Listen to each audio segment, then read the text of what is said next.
Alright, hi everyone. My name is Jeanette, and this is our second student video from the Art Institute IGDA Game Development Project. For those who aren't familiar with it, our student group is creating a video game together. And to help initiate newer students and share knowledge, we've been holding live webinars where we're taking a piece of game art from concept to finalized asset. These videos are the offline versions of those webinar presentations for people who missed it, or maybe just want to recap or go into some more detail. In the online version, we will be creating a environmental asset, a piece of foliage, and on this version, the offline version, we're going to be creating a character. So let's jump right into our second video where we'll be covering digital concept art in Photoshop. So the first thing to do is decide what you're working on. And I'm going to be creating a small creature for this series. I want something that I can use different techniques on. And I decided to refine one of the ideas that we came up with. This was the original concept, which was like a flesh-eating bunny, because our game is themed around nightmares. But we decided to go in like a darker, more demonic route. So this won't really work for what we have anymore. We did some adjustments to it. Somebody else had done another refinement trying to turn it into like a zombie bunny, but it just still didn't feel right. So we kept playing with it, and we kind of like got onto the idea of like the Heartless in Kingdom Hearts, more like generic monsters that could fit into any level rather than necessarily like a bunny, which was for our evil forest level. We wanted something that could kind of like be placed into any level. So we came up with this gremlin concept type thing, but it kind of lost some of the base idea, which was that we wanted something that was a little bit more, it could almost be cute, but it was freaky at the same time. And he kind of fits the bill, but he's a little not too cute. So we're gonna do another variation, kind of try to find a middle ground between this and our original flesh-eating bunny concept. So as you can tell, the first step when doing concept art is to get your references, get your inspiration, decide what it is that you need to do. If you're looking for something in particular, it's good to know where you're going. Sometimes you're just going to be drawing for the heck of it, and that's completely cool. But even then, you might want to have some references just on whatever topic or just something that inspires you, even something that you find interesting from color or perspective or form, something to latch onto. It can just help give you a little bit of direction, even if you don't end up referencing it at all. So I'm going to minimize this. The last thing that I do have here actually is my color scheme, and this is the color guide that we created for our game. Primary colors are purples and black, secondary colors are red and teal, and the tertiaries are blue and like this sickly green color. So as you can tell, part of my work is already done because I have a color scheme. But if you don't have this is okay. That's fine. It's just something that you'll have to keep in mind for creating a color scheme in a little bit. So we have our references, we have our guides. I'm going to keep those here on my monitor so I can look at them. And sometimes I'll switch it. I have two monitors, so I just move it over to my other one. That way I can look at it while I'm drawing. So that is the benefit of having two monitors. So just to make sure that we're all on the same page, from the last video, I'm in my digital painting UI, and I'm going to make sure that my brushes are set. So I'm going to replace my brushes with the Photoshop brushes JNet Basics. For those who maybe don't have those yet, they are available on Drive, and I'll also include a link in the video and on the forums, so that you can download those if you'd like to use them. I can't take credit for them all, but I can't also give credit to them all because I've collected them over years, and I honestly don't remember where each one came from. I know that some of them came from magazines, some came from controlpaint.com, some from people on DeviantArt. So they're all brushes that people made public, were for free to use. So thank you for those people who made them. And a couple of them I made myself. And we'll go over making custom brushes again in a little bit. So that's good. We're all on the same page. We have our interface set up. We have our brushes loaded. I'm going to go ahead and create a new document. And I like to work at kind of like a medium resolution. My end images are normally around 1,000 pixels wide. So the minimum I'll work is normally twice of that, like 2,000.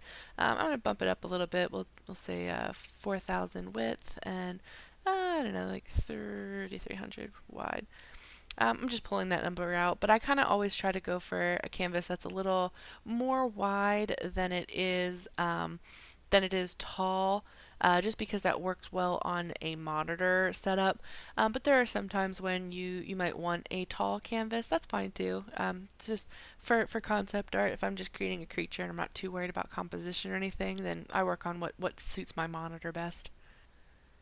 So I think one of the most important things is that I never really work on white or with a black pencil. I very generally try to stay away from black or white as a whole. I just find that it kind of desaturates things. So the first thing I'll do is I'll pick my block in brush, and I'm actually going to make my image smaller real quick to make it like 400. And this is something I picked up from Control Paint. Just a small canvas size is a little easier to fill in with some of these brushes. And I'm just gonna, as you can see, I'm not really doing anything. I'm just filling it in with a very light stroke with my block in brush. And then I will change that back up to 4000 and set it to bicubic sharper. And what that does is it just makes the image large again, but it also brings out these strokes a bit more.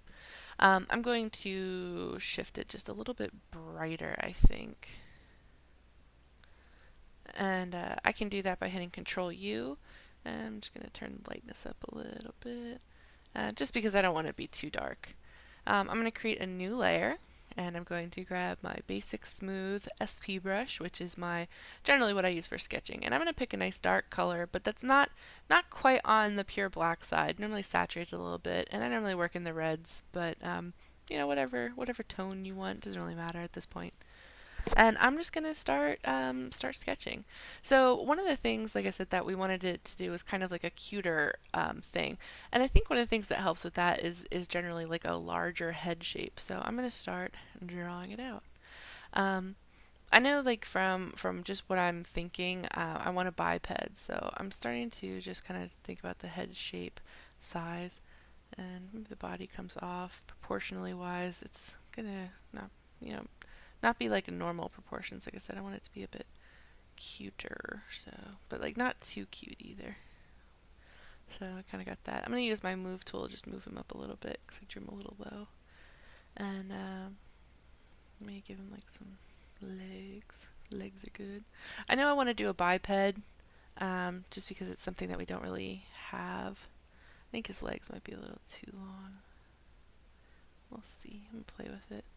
And I'm just kind of feeling out proportions and this, how I want him to look. I'm not really sure yet.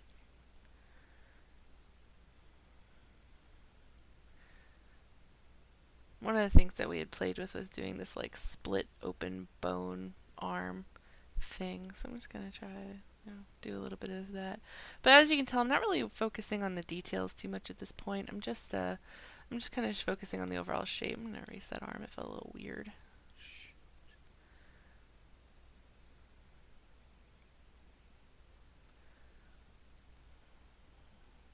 Give him some longer, weird feet things.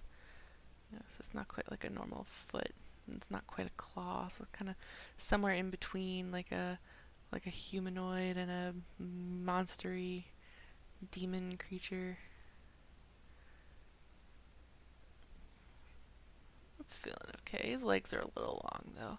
So I'm going to just take a selection from the lasso tool. I'm going to just select his legs, and I'm going to just hit Control T to get the transform, and then I'm going to just scale that up by dragging this just to give him a little less height. It feels a bit better. And he needs some kind of design element, I want him to be a little nightmare-y, so maybe some like spiky things coming off of his head.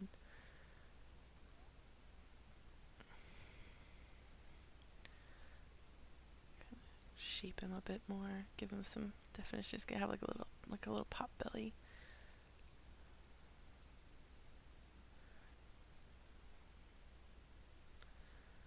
Now you can tell I'm starting to fill it out, but I'm thinking about the three-dimensional shape. So one thing I see that a lot of people do is like when they draw, they just go like like this for the outline of the face, and that creates like a very flat sort of look.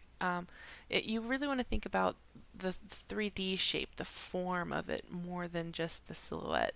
So, like when I draw, like I'll think about these center lines. This is the center of the head, and it runs down the center of the face, and then this would be the body, and this part kind of bulges out because he has a little stomach. So, think about the 3D form as well as the silhouette. Both are very important. His hands are just a little bit long, so I'm going to shorten those up a little. That was actually just where his wrist cut off, so I want to make sure I have room to put a hand in there. So your wrist around the mid-thigh level. So, and then give him like a nice creepy long finger.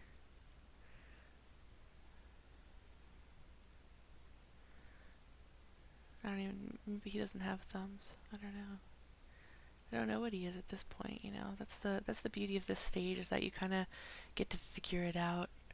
I know I want to do something different with his face. I don't want it to be, like eye, mouth, because even though that's, fine, I don't know. I just feel like playing up something a little different. So I'm gonna give him like some wide set eyes that are maybe like more on the, maybe even a little lower, like a low set eye. So do like down here. Ooh, he's like upside down face almost. And they kind of bulge out. And then maybe his mouth is like actually like in between. That's kind of creepy. Got that cute vibe a little bit. So now what I want to do is kind of just test the silhouette. Like I'm not sure about the proportions a little bit. So I'm gonna create a new layer. I'm gonna get my absolute hard, and I'm gonna just pick like a slightly lighter color, and I'm going to just fill him in real quick. And you can do this any way you want. You could make him into a selection and then use the fill tool.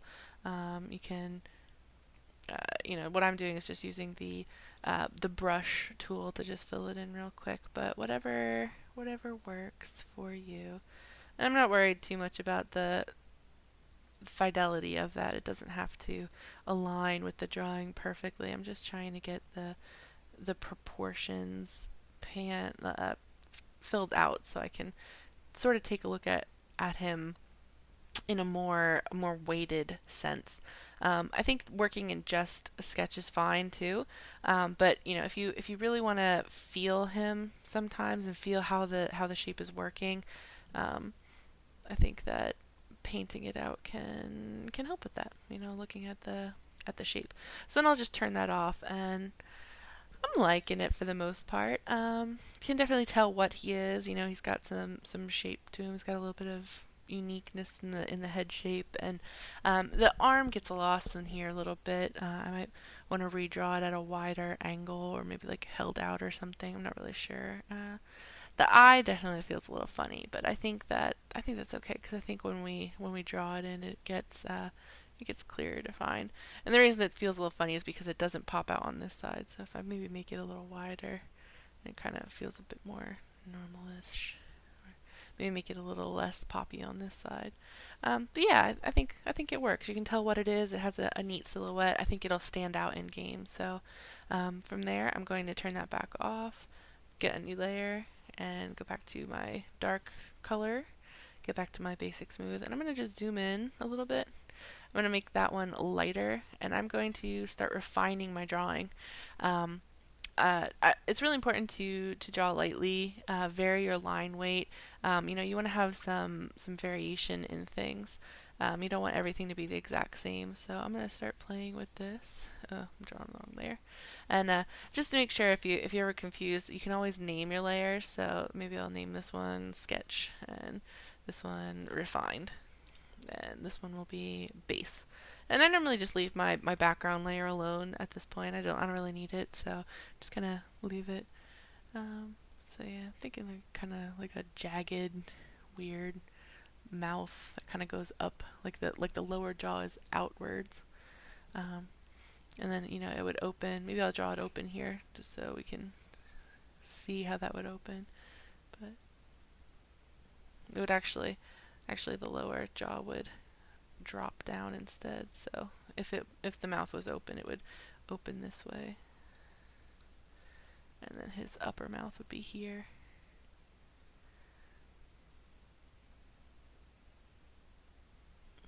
And then, maybe he's got some weird jagged teeth in here. I'm not really focusing too much on detail, but I am going to start thinking more about like how this is constructed. Does this how do the muscles form around here? The eye. He's going to need like some space to actually form like an eyelid type thing. Is it more like a chameleon eye where it kind of sticks out? This is maybe the crease for where it folds. I want it to pop out of his eye, so it's going to kind of like cover up the bottom part.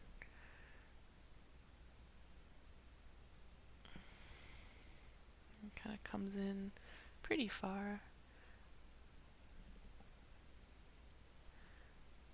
Maybe like a really small, weird thing. I don't know. Give him like a little chin point. So now it's looking much more organic. And there's the top. And maybe this part kind of pops out a little bit. He's got like a really heavy brow. Start drawing like the top of like the brow muscle.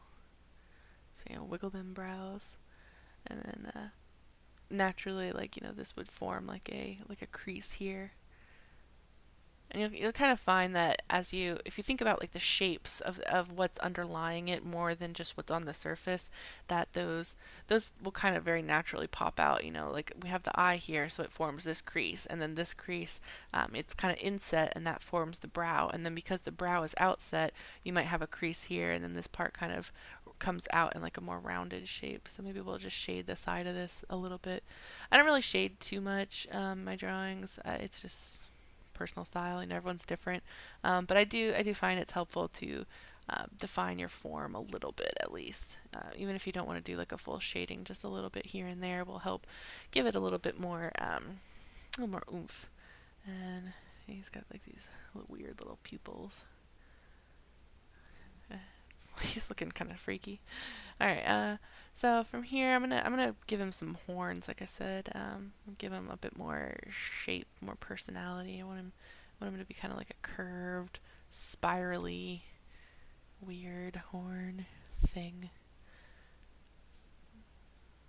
And even though he's a symmetrical character, I'm purposely modeling him completely symmetric so that I'm designing him symmetrically so that I can flip it inside 3ds Max. I'm going to take all of these layers, all 3 of them, and I can do that by clicking the first, holding down a shift, and then clicking the last. I'm going to just shift them down a little bit. Grab my move tool, drag them down, and just so I can have a little bit more room up here. Go back to my refined layer.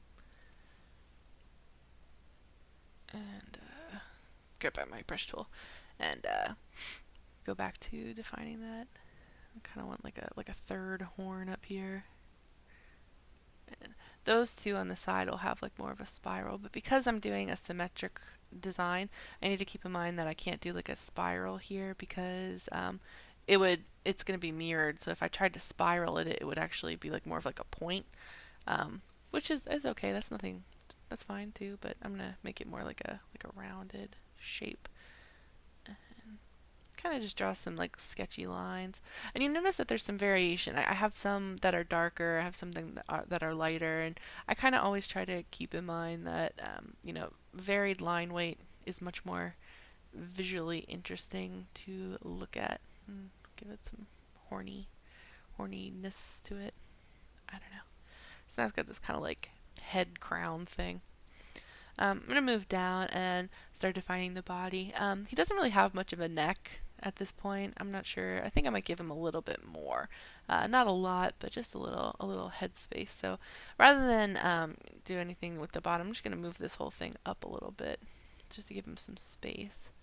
And I'm pretty much done with the area of the base sketch, so I'll grab my eraser tool and just erase that out just so I don't get confused by those lines. So now he has some space between his head and his body, so I'm going to just draw his shoulder, and I'm going to keep his shoulder collar where it was, and now just kind of ease that into his neck a bit more. So So I don't really have to do a huge change, but now it just feels like he has a bit more control of his head, like his head isn't like merging into his body. I create kind of, like I said, he's kind of a humanoid-ish character, so I'm going to create some human-ish anatomy. Not too realistic though, but a little bit. Give him like a little peck kind of shape, and then kind of take that down into the belly range. Make him a little chunky.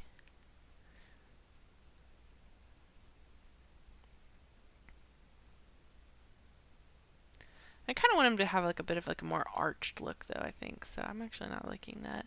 So I'm going to take this whole thing and shift it over just a little bit. Still want that kind of weird belly, but I want him to be just a bit more arched. So I'm going to draw myself a guide. Kind of think about his spine going down. Maybe he's like more a little hunched over. And sometimes I'll run into this where I know what I want, but I'm just not quite sure how to get it. That's okay. You know, sometimes that happens. Just kind of keep playing with it. Don't get too hung up on the details. Just keep thinking about it as an overall. A lot of the times, you know, just working on other parts of it will make other things kind of fit in better. So just thinking about how this is connected. You know, got the muscles from the chest coming out into the arm,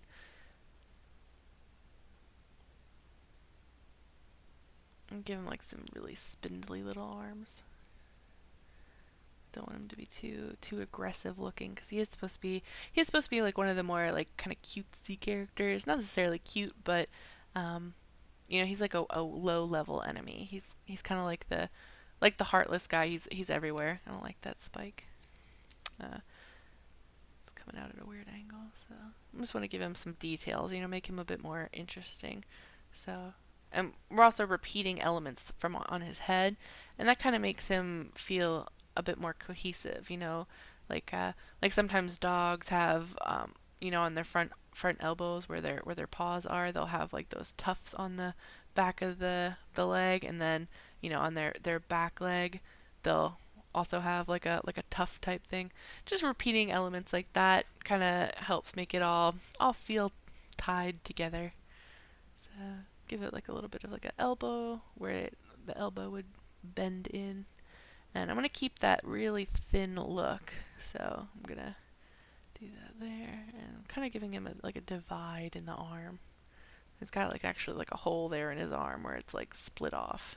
And then we have to think about how that would affect construction a little bit. You know, maybe he has like a bit of a bigger gap between his two fingers than I had imagined. And that's okay. The whole point is to, you know, kind of go with it. You want to be in control of it, but at the same time never be afraid to explore where your drawing takes you. Give him some knuckles and then down into the point. I'm just going to give him like these long weird tapered claw things. I'm liking it. Just give him a bit more volume here on the belly. Show that it's, you know, actually going under. I'm going to do kind of like a androgynous non-genital area. I'm going to do the same thing with the thighs. Go for like a very narrow look. Give them some little kneecappy things. A little bit of a bulge on the back of the calf, and then have it come much wider. I'm not actually going to do the split in the leg. I think having it just in the arm is fine. And that's kind of, you know, you do want to repeat elements, but at the same time you want things to be unique. You know, if you have spikes all over this entire guy, then the spikes no longer become that interesting because he's just a big spike ball. Whereas if you just keep it to a couple regions, then it's much more interesting of an effect.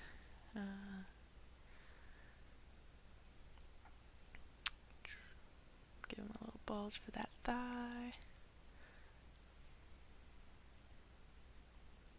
And those claw thingies on his feet. I'm kind of giving him like a divot up the front of his calf. So his calf is kind of made of like two ridged areas. So it's like that part goes out and then that part goes out, and then it kind of has a split here where it goes in. And then, so it's important to think about kind of how it's constructed. Even in this stage, especially if it's something that I'm going to be modeling, I do like to think about how I'm going to construct it. There's some things that I know just aren't going to necessarily work for our project. So I do like to keep in mind limitations. Sometimes it's good to have them because it forces you to think more creatively about how you're going to approach certain things. That's his elbow. So, for example, these spikes might be kind of like a difficult thing to do in like a really high definition, but because uh, I know some techniques, so I'll probably like just model the arm here and then create those as like a plane. And that's fine. Sometimes I'll just write that out, just kind of mark it down for myself so I don't forget.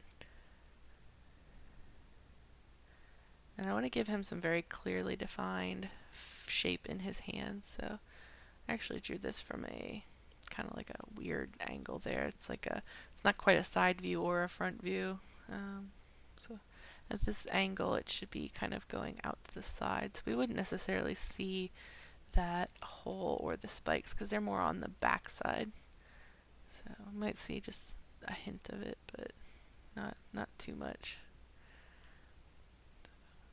Have that large knuckle joint. And then go down into the claw.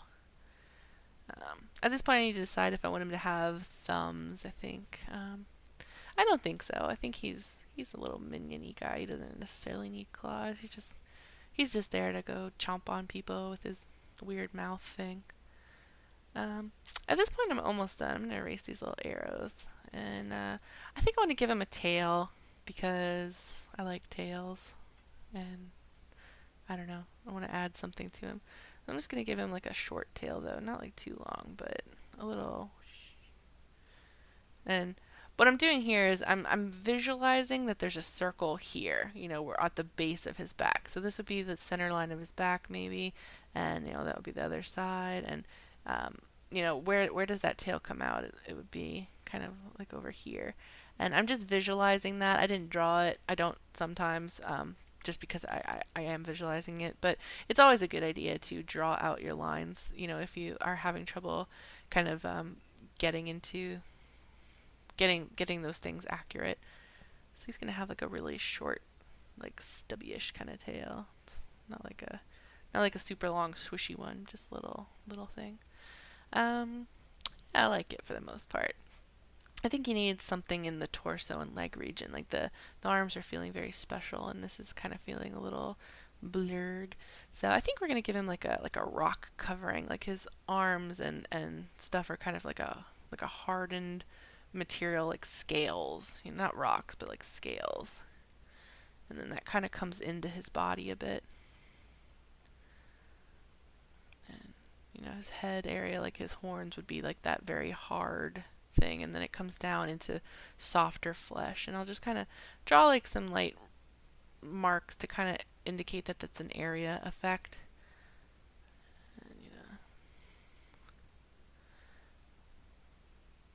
And then maybe it has some like vein type things. And maybe that's something I want to do with an actual like effect on him, like a glowing type thing. Yeah.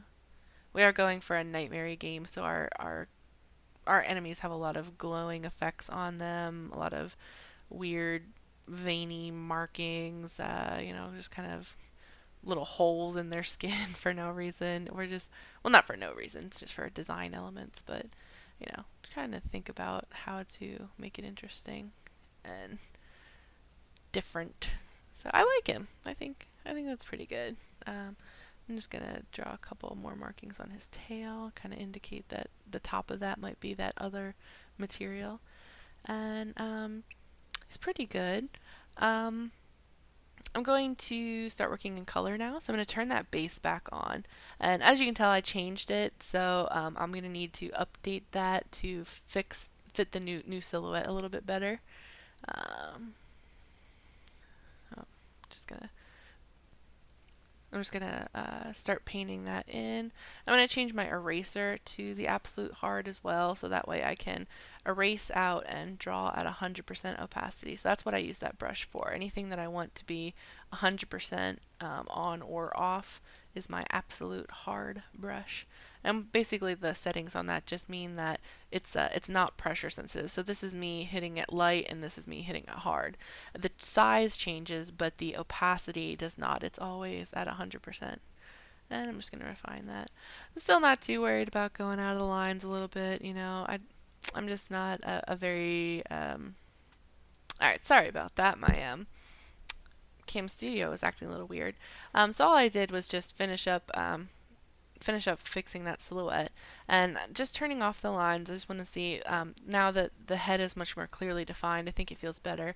I think the center horn is feeling a bit superfluous. I'm not really sure that it's necessary, so I'm just going to move all of these down a little bit. He's a little close to the top, and I'm just going to erase that and select my base layer and just erase out the center horn and maybe give him like a bit more of like a dipped head.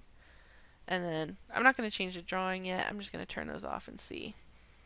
Yeah, I like that better. It's more clear.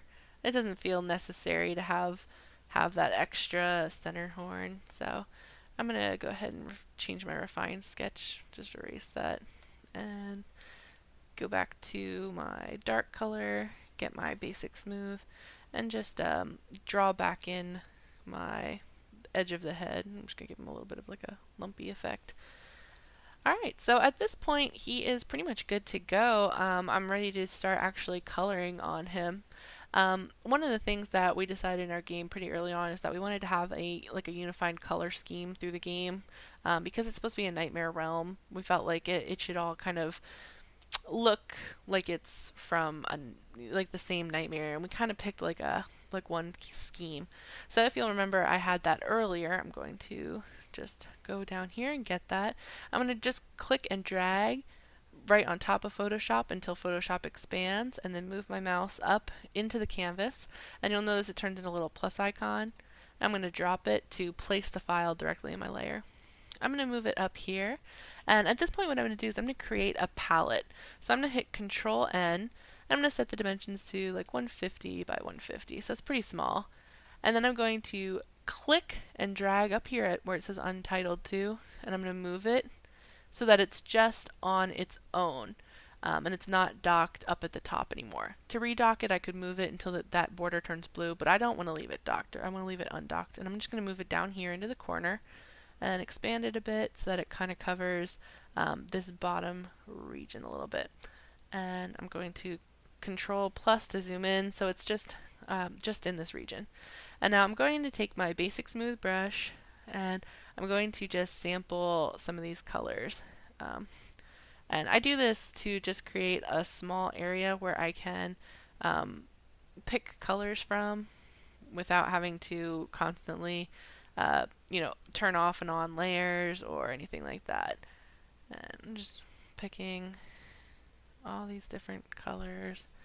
It doesn't have to be perfect, but I want to kind of get a good representation of this color scheme so that I have a starting point.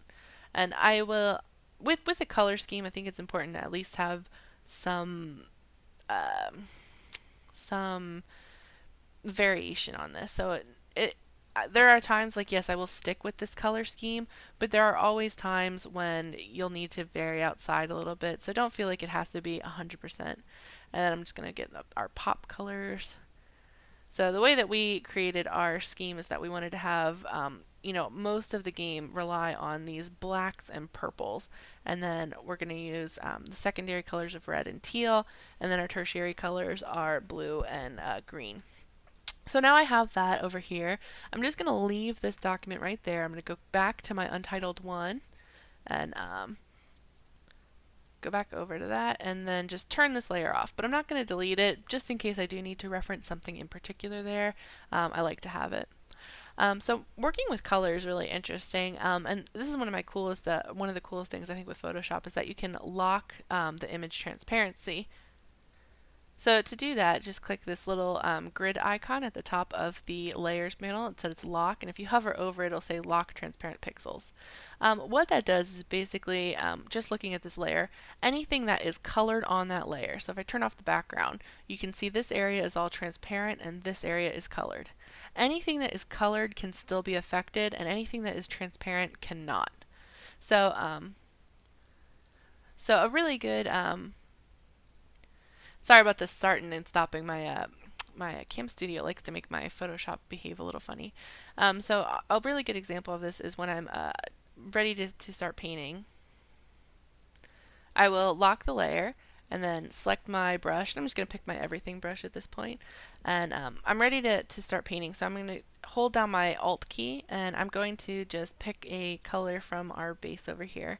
I'm going to make him kind of like a darker purple as his base. And now I can paint that in, and as you can see, it doesn't affect anything else.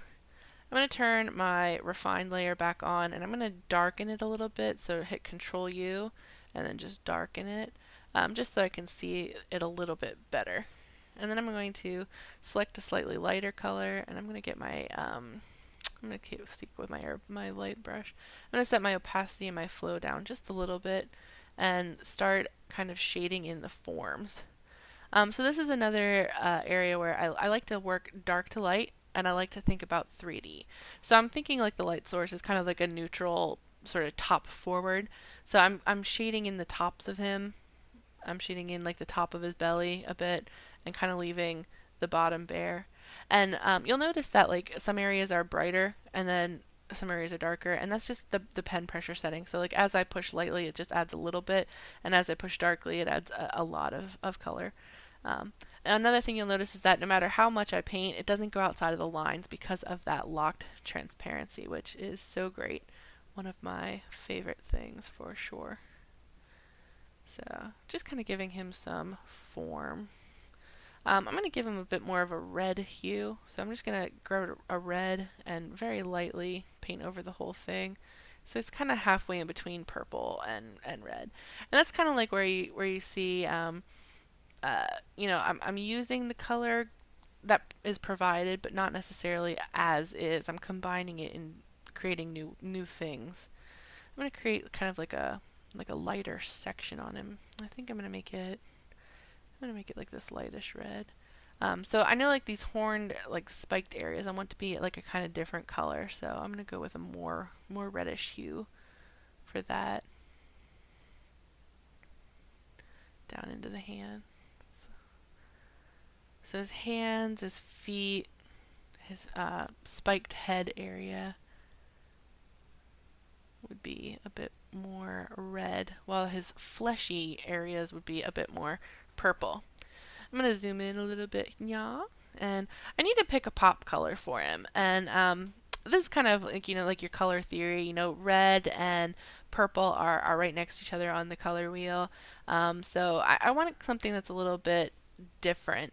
So I'm in this range right now, so I might pick something that's over down here. Hold on, my dog's barking. Sorry. So again, so with color theory and everything, you just kind of have to think the colors that generally pop up out of these colors would be opposites. So the opposite of purple would be like a yellowy color, and the opposite of red would be like a more green color. So I'm gonna go for this sort of thing. Now I am gonna create this on a separate layer just because I'm not 100% sure what color I'm gonna go for. So I'm gonna just paint in his eyes, maybe give those like a pop. I'm not sure exactly how I'm gonna use this yet. Maybe the inside of his mouth even glows. It's kind of, I'm painting the inside of his mouth, but not where his teeth are. So it kind of has like that glowing, breathy effect. I like that. I like the colors. One thing you'll notice is that it's going out of balance here. And the reason that is so is because I only have the transparency locked on the base layer. It's not affecting this layer. So one thing you might want to do is if you're working on multiple layers is to create a layer mask. To do that, I'm going to create a new group, and I'm going to put both of these layers inside of it. And actually, I'm going to go ahead and put everything inside of it, and just make sure that the order is the same. I'm going to select the base layer, which is the one that has my silhouette defined, and I'm going to use my magic wand tool, which is the shortcut W. Magic Wand will select everything that's all the same color, or opacity, or similar thing. And you can set the settings for how tolerant it is of other colors over here. So for example, if I click the purple, it selects the dark purples and it leaves the reds alone. Or if I select the light purple, it'll just change that. You can change the settings to be contiguous, which means they have to be touching. So an example here is like if I want this transparent area in the arm, I would leave contiguous on, and it will only select that area. I want to select everything that's transparent, so I'm going to click out here. With contiguous turned off, it will select the transparency both in the arm and outside. I'm going to click on the top group, and I'm going to apply a layer mask by clicking the Add Layer Mask button. Now you notice this kind of turns everything invisible, and the reason is because it turns whatever you have selected into the visible area. So my layer mask right now is backwards. All I need to do to change that is with my layer mask selected, click the Properties button or go to Window Properties if it's not open, and click the Invert button. So that will now invert that. And now you'll notice that all of these layers have that layer mask defined. So with the layer mask turned off, you'll notice the green and sketches come outside, and with the layer mask enabled, the green is now cut off nice and clear. This is really great for if you want to create a really sharp silhouette. So now, even if I turn my sketches off and everything, he has a very, very clearly defined shape. My layer mask is not very nice because my base layer was just kind of like sketchy blobs.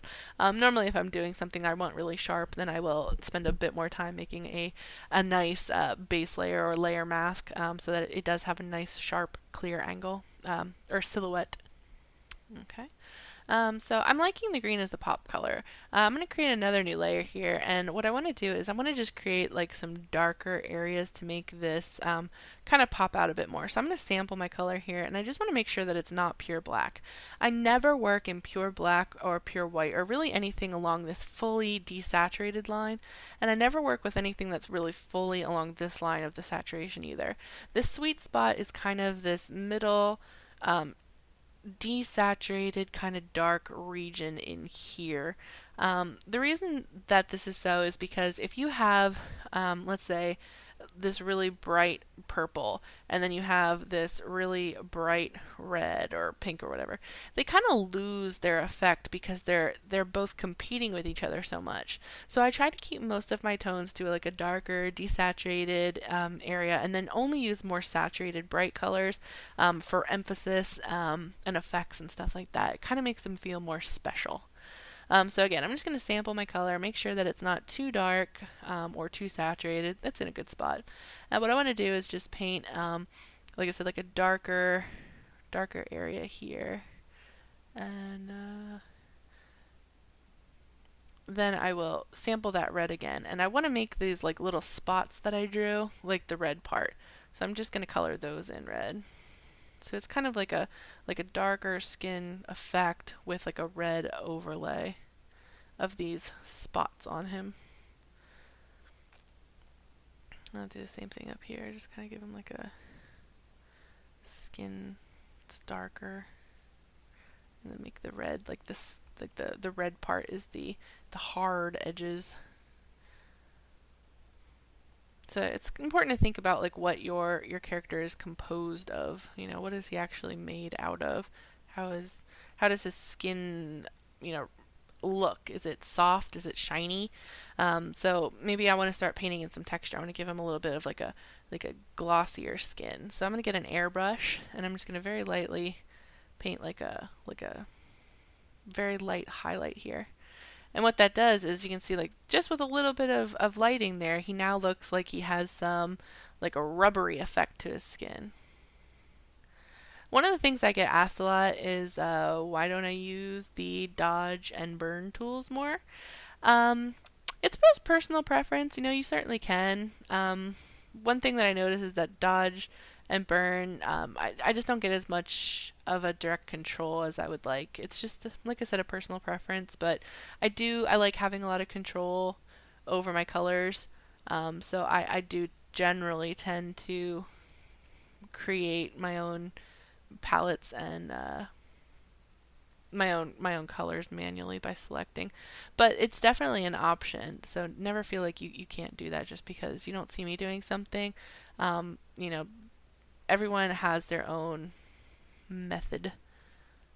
So play around with it, find what works for you. Um, so I think the eyes are a little overwhelming. It's kind of taking away from the glow effect. It's just a little bit much. So I'm actually gonna, I think, make it like a this is the eye layer, so I'm gonna just make it like a blackish green eye, like a really dark teal. I'm gonna go back to my other brush and just paint that in. And then maybe just the pupils have like a brighter glow. I'm not sure. Just kind of play around with it. The eyes also need some coloring. I'm going to shift it to a slightly more yellow range because I want it to be noticeable that they're teeth. Just going to paint that in. He's got these like jagged little chomps. And I think he's almost done, you know. I'm not worried too much about making, like I said, like a final illustration because I'm really just focusing. I don't like those eyes. I like them better glowing, even if it was a little much. That's okay. He can be a little much. I'm going to tie in this green color because it's very centralized right now to just this area. So I'm going to tie it in through the body, maybe like those veins things. I'm actually going to do this on a new layer above the sketch just because I want them to kind of pop out a bit more and I don't want them to get covered up by the sketch so much. So it doesn't have to be perfect, just like a kind of idea of how that might look. And I don't want to take this too long. We're at the 50-minute mark, so I don't want to be here for too long. Like I said, a lot of times I will, you know, depending on the concept, I might take it much further before I finalize it and move on, or this might be as far as I take it. Just depends on the project, what I need, if I'm going to be modeling it or if someone else is going to be doing it, because I can interpret my own drawings a little bit better than maybe somebody who isn't as familiar with my my process. Maybe, you know, I can kind of I know what I was thinking, where they have to just go off of what they see. So I'm just going to add a little bit of light to some of these. And I am painting over my sketch at this point. I normally do this at one point or another. I will start just working 100% above the sketch. And I'm not worried about layers anymore because I've decided that this is the color scheme I'm working in. This is the shape I'm in. I'm not really doing design anymore. I'm just refining the shapes a bit, giving it, you know, a little bit of like highlights here on the tops of these ridges to make them look more three-dimensional. You know, we want those to pop out. Maybe the claws are black. And same thing over here. Give them some black claws. And make those pop out a bit more. And I'm actually going to refine this now. So I'm going to just merge the whole layers, the whole group together. So I'll do that by just right-clicking anywhere here. Whoops, here. And click merge group. So after that I can actually want to collapse that into it as well, so merge layers. So now it's all together, and I'm going to just start cleaning up the edges a little bit. So with my eraser set onto the hard mode, I'm just going to erase in a little bit of extra stuff that I had drawn out, and it was looking a little lumpy, you know.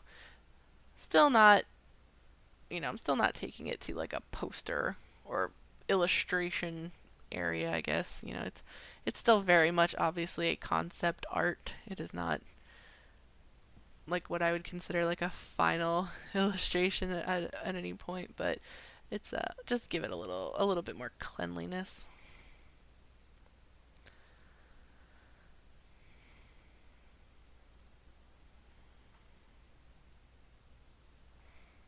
Alright, he is looking pretty good. Last thing I want to do is just give him a little bit more definition in some of those red spots like I was painting here on the feet. Just finish going up the other side of the leg, to the knee, and into the hand and arms. So he has those same kind of definition details. And I'm just gonna kind of like put some random spots on here to give it a little bit more texture. I want this part to be kind of like rough, like it's like a crab claw. Not even like a crab claw, like more rough than that, because they have some texture, but I want to be a bit more a little ragged around the edges. Just kind of draw some lines in here to indicate that this is kind of like a swirled horn. Color in those a bit more.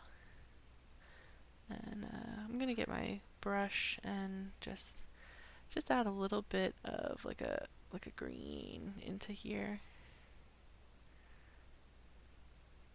Maybe I have this on a new layer, so if I mess up, I'm not at the point where I would have to like erase my whole drawing because I messed up or anything.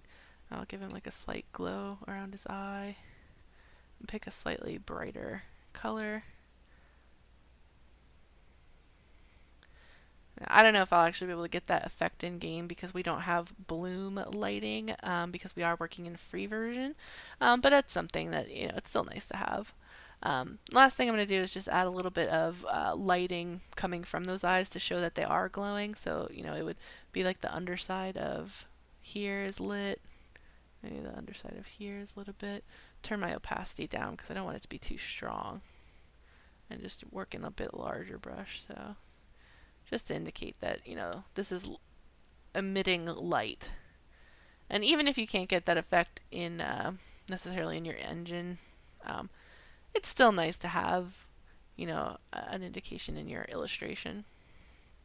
And if you see that menu popping up, I'm sorry, it comes up when I touch a brush or a button on my Wacom tablet, and even if I don't use it, sometimes I touch it on accident. So creating a little bit of a rebound light or reflected light or whatever. Alright, I think he's looking pretty good. I'm still not sure about the mouth and the eyes glowing together. I feel like it's a little muddled here. It's just, I like it, but I'm not sure. So maybe I'll try it without the mouth glowing.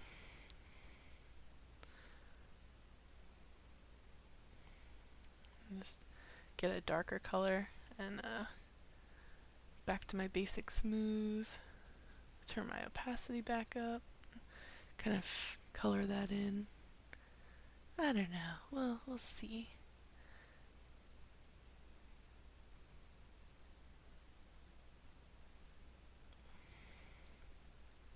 And give it back the shape that I had defined.